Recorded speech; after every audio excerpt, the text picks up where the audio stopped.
নমস্কাৰ, মই প্ৰশান্ত শইকীয়া পাৰিজাত নাৰ্চাৰী যোৰহাটৰ হৈ আজি বিশেষ এটা ভিডিঅ' লৈ আজি আপোনালোকৰ ওচৰলৈ আহিছোঁ। আজি মই যিজোপা গছৰ ওচৰত ৰৈ আছোঁ বা ফুলৰ ওচৰত ৰৈ আছোঁ, আপোনালোকে সকলোৱে জানে এইটো হ'ল আন একো নহয় হাইড্ৰেঞ্জিয়া। শ্বিলঙলৈ যদি আপুনি গৰম দিনত গৈছে তেনেহ'লে আপুনি কেইটামান ফুল খুব কমনলি দেখে। সাধাৰণতে কেমেলিয়া দেখা যায়, এজেলিয়া দেখা যায় আৰু মেগনলিয়া গ্লালিফ্ল'ৰা দেখা যায়। তাৰ উপৰি বেলেগ বেলেগ ফুলো শ্বিলঙত যথেষ্ট পপুলাৰ, কিন্তু এইকেইটা ফুল হয়তো তেওঁলোকৰ ক্লাইমেটৰ কাৰণে বা জলবায়ুৰ কাৰণে সুইটেবল কাৰণে হয়তো বেছিকৈ ফুলে দেখা যায়। খালি এটা কথা আপোনালোকে হয়তো মন কৰিছে, তাৰ যিটো কালাৰ সাধাৰণতে আমি অলপ নীলা বৰণীয়া দেখোঁ বা পাতল বেঙুনীয়া বৰণীয়া দেখোঁ। সেইটো আন একো নহয়, মাটিৰ যিটো গঠন বা যিটো pH বুলি কোৱা হয়, pH যদি 6ৰ পৰা ওপৰলৈ যায় তেনেহ'লে সাধাৰণতে কালাৰটো পিংক দেখা যায়, যেনেকৈ আপুনি এইটো পিংক দেখিছে। আৰু যদি অকণমান pHটো অলপ কম থাকে, 5.6ৰ তলত যদি থাকে বা 5.5ৰ পৰা 6 মানত যদি থাকে তেনেহ'লে অকণমান ইয়াত পাতল বেঙুনীয়া দেখা যায়।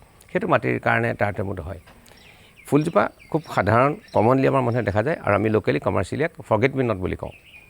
এতিয়া কথাটো হ'ল ইয়াত আপুনি মাটিটো লগাব পাৰি, টাবতো লগাব পাৰি, ইয়াত কোনো অসুবিধা নাই। কিন্তু কেইটামান ক্ৰাইটেৰিয়া দৰকাৰ য'ত আমি ফুলটো ভাল পাৰফৰ্মেঞ্চ পাবৰ কাৰণে আমাৰ সেই ক্ৰাইটেৰিয়াকেইটা আমাৰ দৰকাৰ। প্ৰথম ক্ৰাইটেৰিয়াটো হ'ল যদি আপুনি স্থায়ী ফুল লগাইছে তেনেহ'লে আপুনি ডাঙৰ টাবত লগোৱাটো ভাল মই ভাবোঁ। ডাঙৰ টাবত যেতিয়া লগাব তেতিয়া কুচন এটা পাব আৰু কুচনটো পালেহে ফুলটোৱে ভাল পাৰফৰ্ম কৰিব, সেইটো খুব দৰকাৰী কথা। দ্বিতীয় কথাটো হ'ল ইয়াৰ আমাৰ আমি যিহেতু ক'লোৱে যিহেতু শ্বিলঙত আপুনি হয় বুলি পেলাই, তাৰমানে কি অকণমান ঠাণ্ডা বাতাবৰণ বা ৰেগুলাৰ পানী পাই থকাটো খুব জৰুৰী। হয়তো গৰম দিনত আমি এনেকুৱা ফুলত হয়তো কেতিয়াবা দুবাৰ পানী দিবলগীয়া হ'ব পাৰে। আৰু ইয়াৰ পানীৰ ৰ'দৰ যিটো ৰিকুৱাৰমেণ্ট, টাপৰ ৰিকুৱাৰমেণ্ট আমাৰ ইয়াত বিশেষকৈ দেখা যায় যে খুব বেছি 2 ঘণ্টা 1 ঘণ্টা ৰ'দ পালেই যথেষ্ট। আপুনি মাটিটো লগাব পাৰে, তাত কোনো কথা নাই। খালি এটা কথা মন কৰিব, আপুনি পানী যাতে কেতিয়াও ৱাটাৰ লগিং নহয়। গতিকে মাটিডোখৰ অলপ ওখ কৰি পেলাই ঢিপ কৰি পেলাই লগালে বা টায়াৰ এটা মাটিতে থৈ পেলাই তাত মাটিখিনি ভৰাই পেলাই লগালে তেনেকৈও লগাব পাৰি।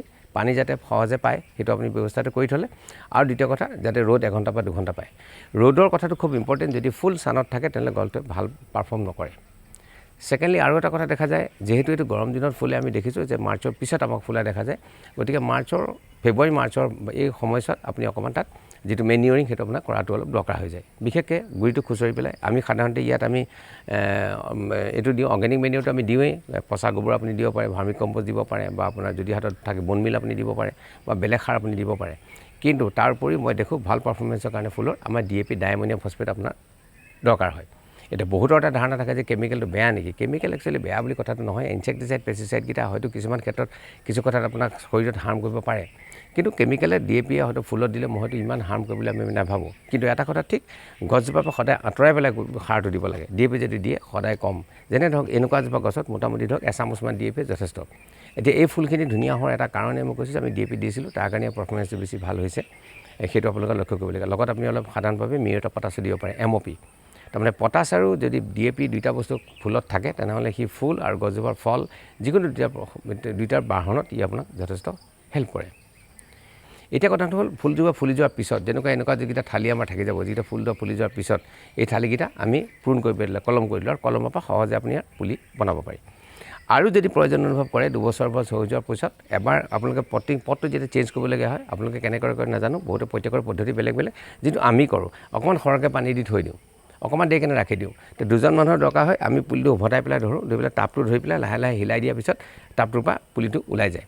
তেতিয়া আপুনি কি কৰিব, তলৰ যিখিনি মাটি এইখিনি লাহেকৈ হাতেৰে আঁতৰাই, তাৰপৰা যেতিয়া বেয়া মাটিখিনি আঁতৰাই তাত জেগাত আপুনি অৰ্গেনিক মেনিয়ৰ বা ভাৰ্মি কম্প'ষ্ট অকণমান দি পেলাই আকৌ পুলিটো ৰিপৰ্ট কৰি দিব লাগে, কৰি পেলাই তাত আপুনি থৈ দিব লাগে। গতিকে সেই 3টা কথা যদি আপুনি মেইনটেইন কৰে ডেফিনেটলি আপুনি হাইড্ৰেঞ্জিয়া বা আপোনাৰ ফৰগেট মি নটৰ সুন্দৰ পাৰফৰ্মেঞ্চ পাব। আৰু সেইদৰে আপোনাৰ ঘৰখন আপুনি সুন্দৰ কৰিবলৈ আমি আশা ৰাখিছোঁ। আমাৰ হাততো পুলি আছে, মাৰ্কেটতো সহজে পোৱা যায়। আৰু যিহেতু গৰম দিনত এটা সুন্দৰ ফুল, গতিকে মই ভাবোঁ যে এনেকুৱা এজোপা ফুল লগাই পেলাই আপোনাৰ ঘৰখন আপোনালোকে সুন্দৰ কৰি ৰাখিব। ধন্যবাদ আজিৰ বাবে।